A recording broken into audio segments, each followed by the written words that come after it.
everyone, it's Sharana from Para Waits, and today I'm going to be reviewing Snowfall Season 4, Episode 1, Re-Entry. Snowfall Season 4 premieres here. I want to let you guys know that I will be recapping / reviewing every single episode this season. As soon as the episode is finished airing, you come right to my channel. I will already have my video uploaded, thoughts to share on the episode. So make sure you hit the subscribe button, the notification bell, so we can just go through this journey to see what happens to Franklin Saint by the end of the season. But going into this week's episode, so we see at the beginning of the episode, we see that Franklin's getting ready for a funeral, and I thought that he was probably getting ready for Melody's funeral, since we never actually saw what happened to Melody, but clearly I was wrong. But I thought so because of the card that he picked up that Melody gave him for his birthday in the previous season. And you see that there's still an attachment that he has for Mel even after she shot him. But you know what? I was like, you know, you had that coming because you killed her daddy and she was on rock. So I don't know why you didn't think that she already kicked you in the balls last season. I don't know why you thought that she wasn't gonna come for you, but we can tell that he's still healing. He's still very much frail. He has a long road to recovery to go. He struggles to put his clothes on, struggles to even put his shoes on. And even out the course of this episode, as he is beginning his re-entry back into that world and actually having people see him and trying to call the shots, we see that he struggles to walk, that he has to walk around with a cane. Even though he is so young and he should be having this speedy recovery, that he took a lot of damage with the bullets that Melody fired into his back. So we see that he's going, also too, Franklin, I'm so proud of you, Franklin, because I was like, if I gotta watch Franklin wear this same suit that he'd been wearing for 3 seasons already, I was going to scream. I was like, look at him. He got a nice little black suit, even though it's for the funeral. I was just happy to see that Franklin used the millions of dollars that he has at his disposal at any time to actually go get a new suit. So I just wanted to shout him out for his growth that we're already seeing in the first episode. So we go and we see that Louie took over Claudia's club. She has this beautiful club now. She's done some renovations. She's also made some renovations in order to hold the money that Franklin has from the business because he can't make trips to Panama. And so we see that the plans that he had, the vision that he had for expansion in season 3 that has come to fruition. However, everything is being hindered due to the gang wars that are happening right now, surrounding all of the drugs, and people want control and want to make the most money possible.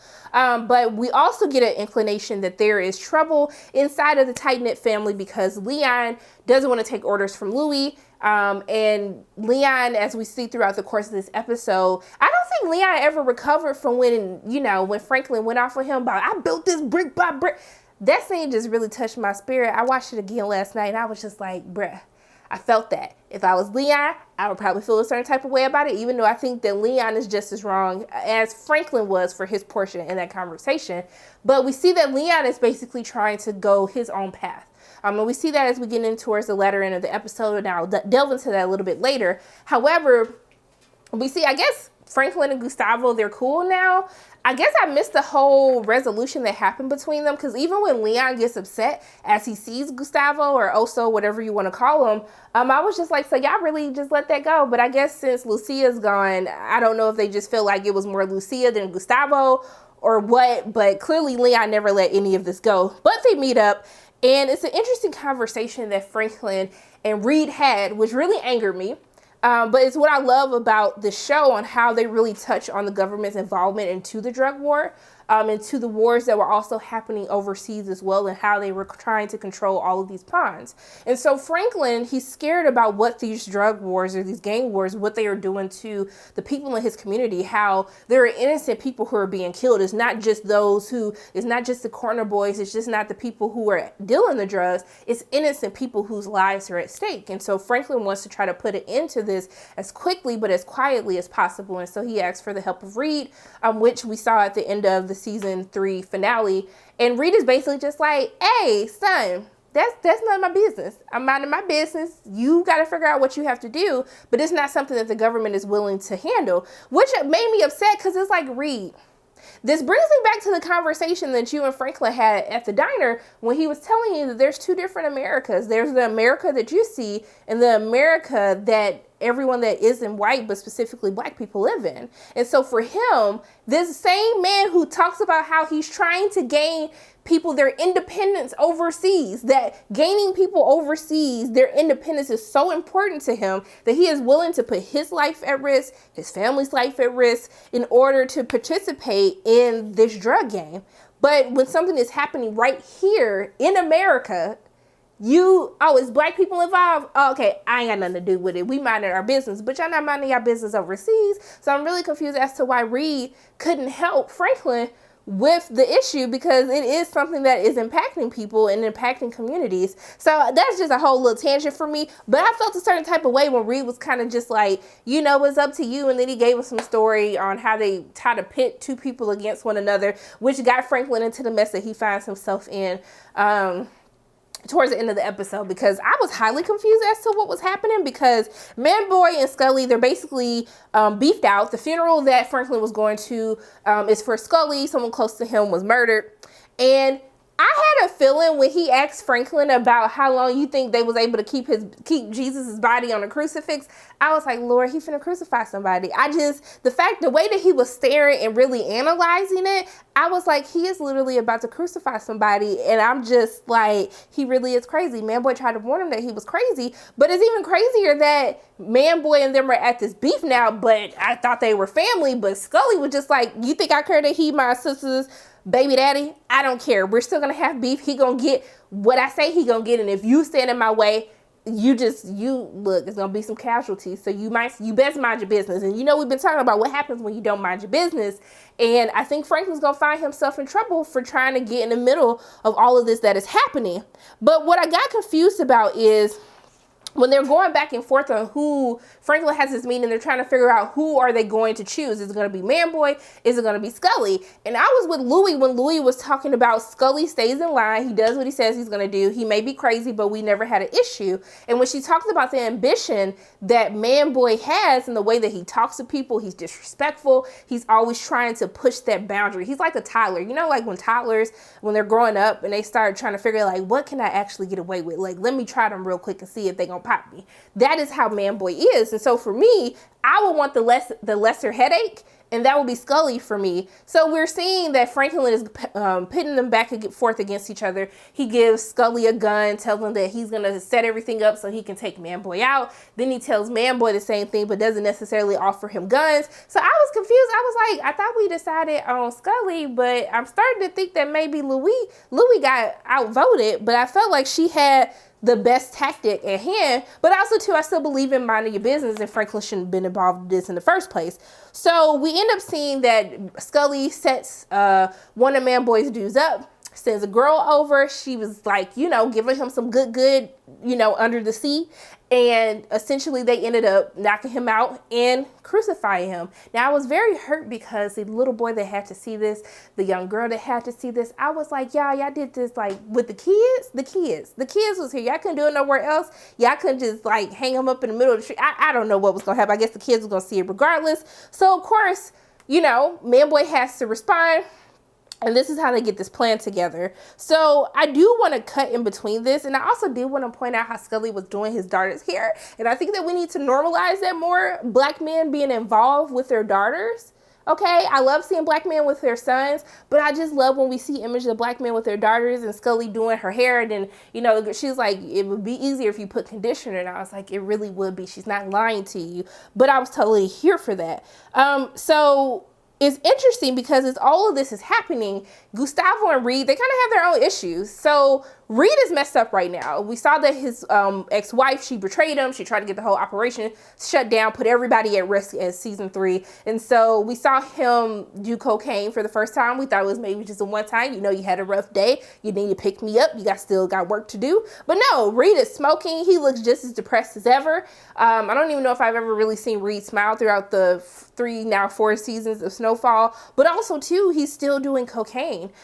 He's going through some issues right now because we see that one of the shipments don't make it to Costa Rica. Then he goes to see Ivy. Ivy looking good though. I was like, Ivy, it look like you lost some weight. You got your little haircut and stuff. You got a little tan going to you. I said, okay, Ivy, I see the drug game is treating you, or the arms dealing, whatever the heck you're doing at this point. I see it's treating you very well, Ivy. I'm happy to see that you've passed your problems with all these people trying to kill you. But you know, his homeboy, though, was talking a lot of smack. He was doing a lot of talking. I was like, are you going to shut him up, or do I need to come through the TV screen and shake him? But we see Reed ends up shooting a gun by his ear, which I was like, I know that hurts. Like, I know that hurts. His eardrum has to be ruptured at this point.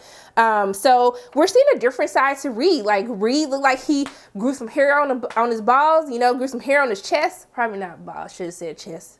Excuse me. But we see that clearly everything that transpired last season is still obviously taking a toll on him, as he's also beginning his re-entry, getting the business started back up from where, you know, his ex-wife basically tried to destroy. But also too with Gustavo, I was like, look at Gustavo got like a little, he lost a little bit in his face. He got a little hair. He still got his glasses. But we see that they end up getting caught up by the cops. So they have an issue because they had a deal with the police chief, Chandler, who I'm assuming that the new police chief had killed.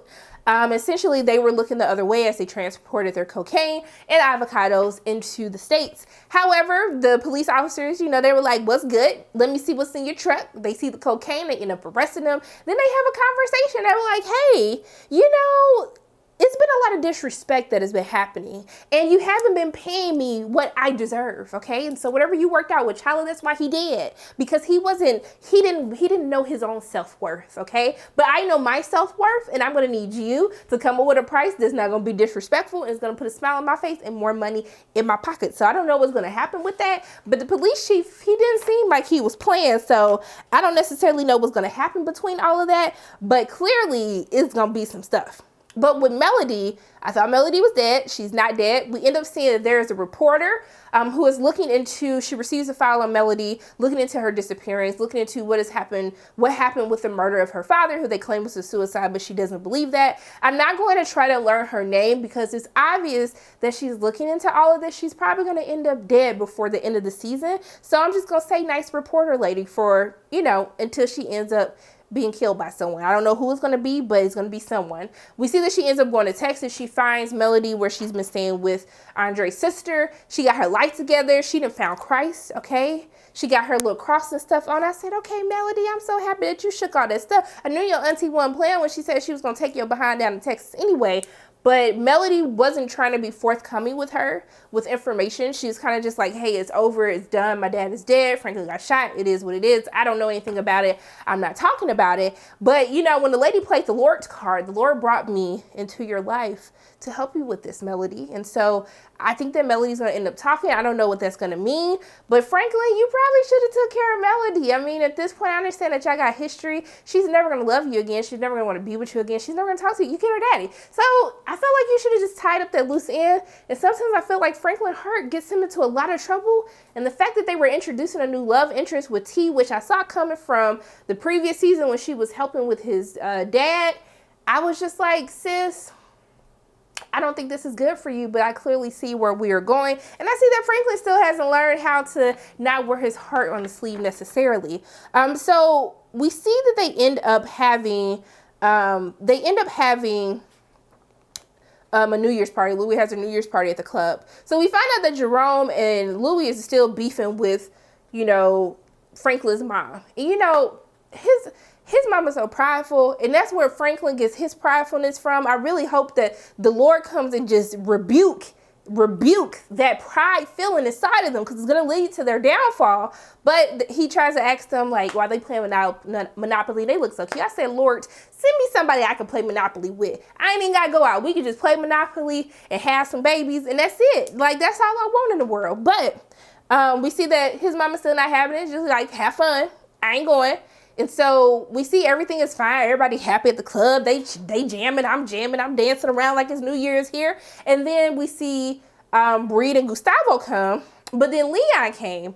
Because we saw earlier in the episode that Franklin goes to talk to Leon. And I see Leon like, look at you. You putting in work, okay? You putting in work. Said y'all been in there for hours, like just trying to take care of her. I was like, all right, Leon. I love to see people pleasing other people. It just makes me happy on the inside. But essentially, you know, Franklin's kind of like, hey, like, let's, you know, we need to link back up. And Leon is just like, nah, like, I'm not trying to take orders from Louis. I'm not trying to be your chauffeur. I'm not trying to do that anymore. And so I don't know what's going to happen. But We see that Leon actually ended up coming to the club, which I was like, oh, look at this, kumbaya, everybody's gonna be friends. But we see as soon as he saw Gustavo, he was like, oh, hell no. And I was sitting there for a moment like, what is he mad about? Like, what happened to Gustavo? And I was like, oh, snap, when he started talking about Kevin. But I guess for me, I was just like, I didn't know Leon was that hurt by Kevin. I know they were all homeboys, but Kevin was out of pocket. I don't even think that Kevin should have made it past season 1. I feel like they should have took care of Kevin season 1. I knew he was going to be a problem. But I guess Leon is still really wrapped up about this. But I did think it was good. I did understand where T was coming from when she told Franklin about, hey, the people that was with you before you like blew up, them the people that you should keep close with you. But it's like, I feel Franklin because Leon didn't cause this whole scene, pulled a gun out in the middle of the club. And it's just like, what are you doing? Like, it's business. Let it go. It is what it is. They were in a desperate situation. He saved my life before. And if it wasn't for Kevin, they wouldn't have had any type of recipe. It wouldn't have been a beef. It's like understanding who the catalyst is that led to all of the dominoes that fell out of place. Like, it was Kevin. It had nothing to do with them. They did what they had to do. It was for Kevin to keep his mouth shut. So, I mean, let me know in the comment section below, like, are you like I'm with Leon? Like, it wasn't right? I'm team Franklin, because I was just like, I still think that he needs to keep Leon. And I felt like he tried to choose Leon until Reed and Oso to leave, but Leon wasn't having it, and so he was like, I'm just effing done with this, and he was like, then be done. And I was just like, nah, Franklin, you know you ain't got no energy to be yelling like that. That's why he almost fell over, and I just don't think this is a time to be starting beef with the people who are closest to you and know so much about you in the first place. So I don't know how this is going to play out. I hope that they can make peace. It's probably going to be drawn out for most of the season, so I don't know what the heck is going to actually happen, but I kind of felt Leon for a little bit, but then I was just like, you know, it's whatever. But I didn't think that Franklin should be like, well, then find your old plug. I was just like, Franklin, this ain't the time. You just getting back. You trying to get back into everything, and everything seems to be falling apart right underneath you. And so we see a touching moment that happens. Franklin goes home. He's going to do the meetup as we try to figure out, is he Team Manboy, Team Scully? And his dad sees that he has a gun in his pocket. And then he basically asks him like, hey, like, why don't you stay? Let's watch The Last Dragon. I was like, I mean, that's actually a pretty good idea. It's a good movie. But, you know, he hugs him and says, thank you, but he leaves out. So we don't know what's actually going to happen. I don't think things are going to play out too good for him. But yeah, I think overall for me, I like how they're setting this up. I like how we see a different side of Franklin, because as he said last season, the end of the finale, that he's not afraid to die anymore, right? And so we can tell that this is taking a toll on him, that he might have some PTSD that's going to happen to him. But I think he really needs to get his house in order, especially since things are so dire on the outside. But I'm excited to see what's going to happen. I'm happy with this first episode of the premiere. It's kind of a setup, but it's setting a lot of things up to transpire between this wars that's going to happen. But yeah, that's pretty much my thoughts on Season 4, Episode 1, Re-Entry. I can't wait to see what the heck is going to happen with Melody. What problems is this going to cause for everyone? What the beef, who is Franklin going to mess up? Is everything going to go as planned for his thing with Scully, and also too with Manboy? I don't know, but I'm excited how they're setting these things up. I'm excited to kind of see Reed's downfall, because I feel like we're gearing towards a downfall for Reed. But I want to see what happens with Gustavo and them with the police chief, because the police chief don't seem like he playing. He ain't playing no games. Pay me what I'm worth. Pay me my worth, okay? And that's something we all need to live by. But those are my quick thoughts on Snowfall Season 4, Episode 1, Re-Entry. As always, my name is Sharona from Payroll Waits, and if you like what you saw today, make sure you hit the like button, hit subscribe, share this video with your friends, and make sure you hit the notification bell. And I love you guys 3000. And until I see you again, bye.